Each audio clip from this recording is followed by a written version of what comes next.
আপনার পছন্দের অন্তত দুটো সিরিয়ালের নাম বলুন, আর দুজন অভিনেতা অভিনেত্রীর নাম আমরা জানতে চাই যাদের আপনি ওটাই পছন্দ বাকি করেন। আছে এই ফ্লোরে এত অভিনেতা অভিনেত্রী। আমি যদি এখন এইসব করতে যাই হ্যাঁ, তাহলে যাদের নাম বলবো না তাহলে আমায় ধরবে। আচ্ছা সিরিয়ালের নাম শুনি তাহলে দুটো পছন্দের। আমার পছন্দের নায়ক তো তুমি ভাই, আমি অম্বরীশ। খুব ভালো করে ও, কিন্তু অনেকগুলো করেছে বিশ্বদা এই এবং clipping টা দারুণ কে আমাকে করে। পাঠিয়ে দেবে।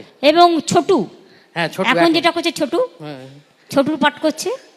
এবং তোমার প্রিয় রোশনাই। রোশনাই। হ্যাঁ সুতরাং তোমাদের দুজনকেই আমার খুব ভালো লাগে। বাদ বাকি প্রত্যেকটা সিরিয়ালের সবাইকেই আমার ভালো লাগে। না, আপনি এতটা এবং এনার্জি পান কি করে রাতে গিয়ে সিরিয়াল দেখা, সারাদিনের এত পরিশ্রমের পর? তারপরেও আমি আবার অনেক কিছু শুনি। তাই না? হ্যাঁ, আমাকে রাত 2টো পর্যন্ত তো এসব করতে হয়। বাবা, টাইমটা কি করে কাটবে? ঠিক ঠিক। সেটা আমার মাথায় মারার পর থেকে এটা আমার একটা সিস্টেম হয়ে গেছে, আমি অনেক রাত পর্যন্ত এসব করি। ফলে এরপরে নানা রকম দেখি, এটা ওটা কে কি বললো, কে কি গালাগালি দিল, এগুলো একটু দেখি টেকি। এগুলো একটু দেখতে ভালোই লাগে। তবে হ্যাঁ, এটা ঠিক, আমি সামাজিক যেগুলো হয় সামাজিক টেলিভিশন চ্যানেলে প্রোগ্রাম, সেটা আমি বেশি ভালোবাসি। আচ্ছা। যেমন সমাজ সংস্কার নিয়ে। আর শুধু মারপিট ভাল লাগে না, মারপিট দেখলেই আমি চ্যানেলটা ঘুরিয়ে দিই।